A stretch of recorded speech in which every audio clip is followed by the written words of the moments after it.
अस्सलाम वालेकुम। Around the fact में खुश आमदीद। मुझे कहते हैं इरफान। एक और वीडियो जिसमें आज मैं बताऊंगा आपको कि कुछ ख़बरें जो गर्दिश कर रही हैं कि तुर्की और अफ़गानिस्तान जो तालिबान हैं, अफ़गानी तालिबान जो हैं, उनके माबैन कुछ इख्तलाफात सामने आ रहे हैं, एक दूसरे पे बयानबाजी हुई है।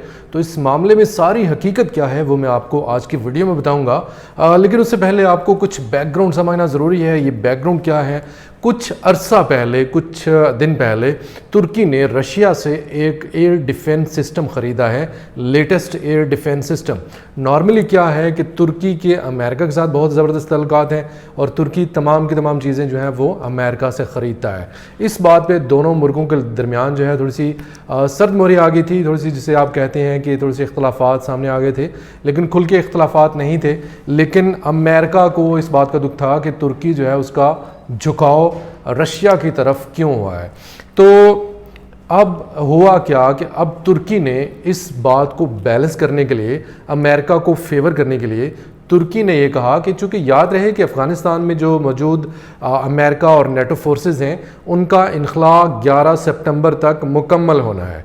तो ये वरना जो तालिबान हैं उन्होंने धमकी दी है कि वो किसी सूरत में मुज़ाकरात जारी नहीं रखेंगे, वो दोबारा से अपनी कार्रवाइयाँ शुरू कर देंगे।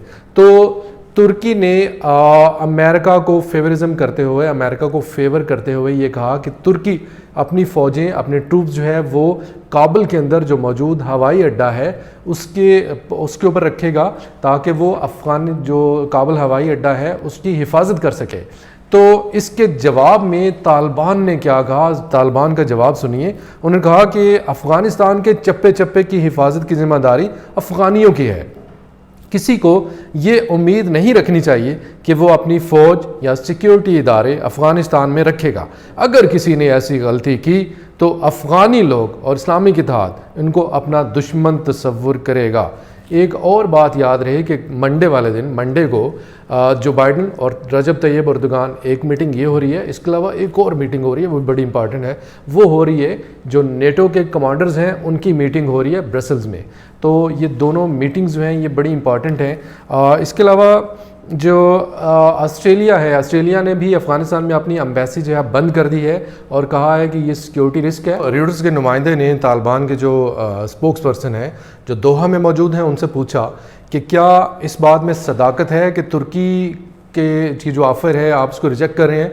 तो उनका जवाब था कि तुर्की चूँकि नेटो फोर्सेस का हिस्सा है तो ज़ाती तौर पे हमें तुर्की जो मुल्क है उससे कोई इख्तलाफ नहीं है, हम तुर्की को ब्रदर इस्लामी मुल्क समझते हैं।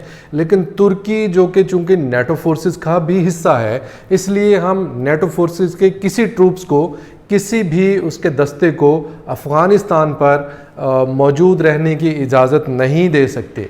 तो ये वो ख़बरें हैं जो कि बिल्कुल जिसमें ये जो तुर्की और तालिबान के बीच में इख्तलाफात की बात है वो ये है, असल मामला ये है। लेकिन इसको बढ़ा चढ़ा कर पेश किया जा रहा है, इसको दूसरे एंगल से पेश किया जा रहा है, इसको जो इंडियन मीडिया है वो किसी और तरह से पेश कर रहा है, जो पाकिस्तान में मौजूद जो दूसरे लोग हैं वो इसको किसी और तरह से पेश कर रहे हैं। लेकिन दर हकीकत असल ख़बर ये है जो कि मैंने आपके सामने रखी है।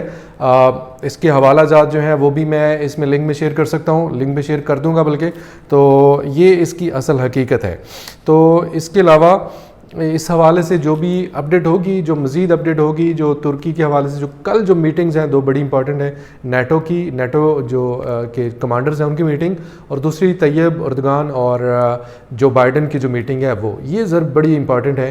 तो इसमें अभी और बहुत कुछ होना बाकी है। देखते हैं कि ये तुर्की जो मतलब इसमें अफ़गानिस्तान से जो इनखला होता है अमेरिकन फोर्सेस का और नेटो फोर्सेस का, ये कैसे मुकम्मल होता है 11 सितंबर तक। इसके बीच में क्या क्या अहम वाक़े होते हैं। इरफान को इजाज़त दीजिए इसी अपडेट के साथ। खुदा हाफिज़। पाकिस्तान जिंदाबाद।